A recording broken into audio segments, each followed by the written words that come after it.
Hello everyone. Today's video, just a couple highlights of my ride on an old abandoned railroad bed, as well as just showing some footage of the performance of one of my latest additions to the bike upgrades. Changed out the rear 8-speed cassette, um, put on a Shimano Hyperglide MegaRange cassette, which is also an 8-speed cassette. Basically, the new one is ranges from 11 to 34 teeth, and the one that came on stock on the bike was 12 to 32 tooth range. I was mainly looking to gain some power on the low end.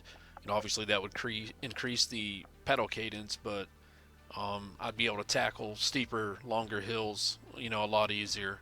And of course, on the other end of the spectrum, I'd be able to gain a little bit more speed. So as far as the cassette goes, one of the biggest things I'm excited about the change is on the other end of the spectrum, in the 8th gear. The problem I had with the stock cassette that came on with the bike, right around 26 mile per hour, somewhere around there, I felt like I was ghost pedaling, I guess, for lack of a better term. I basically ran out of gear when the bike was doing about 26, somewhere around there. The cadence, my pedaling cadence was so fast, I felt no resistance, and I felt like I wasn't really adding anything to the speed at all. The bike was pretty much just going without me. Now, obviously, that was during thumb throttle. So I felt like if I could get a different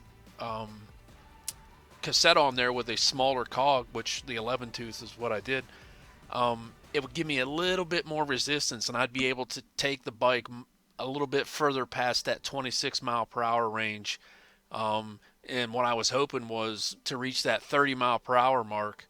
So I'll just show you here later in the video when we get to that part, when we're on the flat or we're going downhill. We'll see if I was able to achieve my goal. First up is testing the first gear on the low end. So here we are in part of the ride where the trail portion of the ride is over. I've put in about 22 miles up this old abandoned railroad bed, and now I'm back at the beginning, and I'm just coming off of a dirt road here, getting ready to go up an asphalt township road, and this happens to be a very long, steep hill, probably the steepest and longest hill that I've had my bike on. I've done it before with the old cassette, and I can tell you in first gear, it wore me out. The bike did not stall because I pedaled the whole time, but I was huffing and puffing at the top, and I wondered if I was going to make it. With the old cassette, I feel that this one, the new cassette, made a huge difference. I mean, obviously, video doesn't do the grade or the percentage grade of a hill any justice. It's so hard to tell on video how steep a hill is, but I think there's been a huge improvement in my hill climbing with the new cassette. You can see here I maintain anywhere from 4 to 8 mile per hour. I feel that I did that with the old cassette, the same speed, but I felt the burn a lot more with the old one. I was very excited to know that pedaling was a lot easier with this cassette. I'm now to the section of the hill. I'm near the top where it flattens out a little bit. There's a few benches. Friendly motorcycle rider. The look on his face was priceless when he realized I was riding a pedal bike up the hill that he was going down.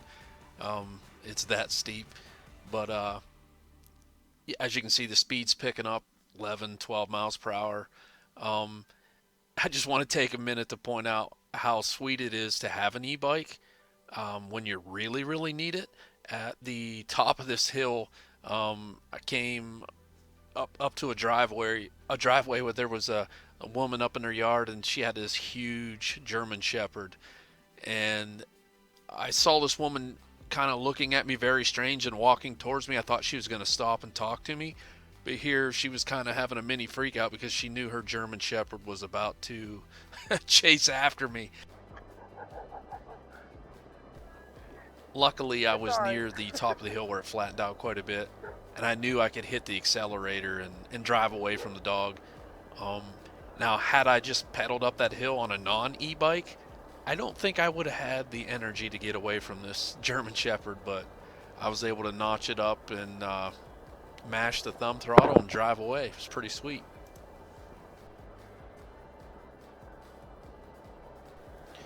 Okay, so finally the part of the video that most people wanted to see.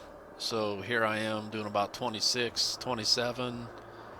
I'm all the way past 30 mile an hour. I think I'm going 31 here a couple times, back down to 29, and I'm actually contributing. I just seen 32 and 33 mile per hour. Basically, now with that 11 tooth sprocket, I'm able to contribute to the top speed and take this thing beyond 26, 27 mile an hour. You can see with my cadence there, I'm actually doing something.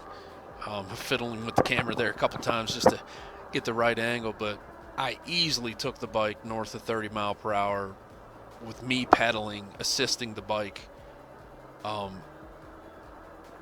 gotta say that that was a huge upgrade. Just changing that to the 11 tooth sprocket. I achieved exactly what I set out to do. I was really impressed with it, and I think the cassette cost me somewhere around $25 to $30. Well worth it. So that's it for today's video. In the future, if anyone would like to see maybe details on my bike, other upgrades and changes that I've made, or maybe you have some requests on some videos you'd like to see me make with the X3 Pro, just let me know down in the comments, and I'll see what I can throw together for you. I've had a lot of fun making this video. This is one of the first I've made. It's a new venture for me on the YouTube channel, but having lots of fun, and I guess until next time, have a good one.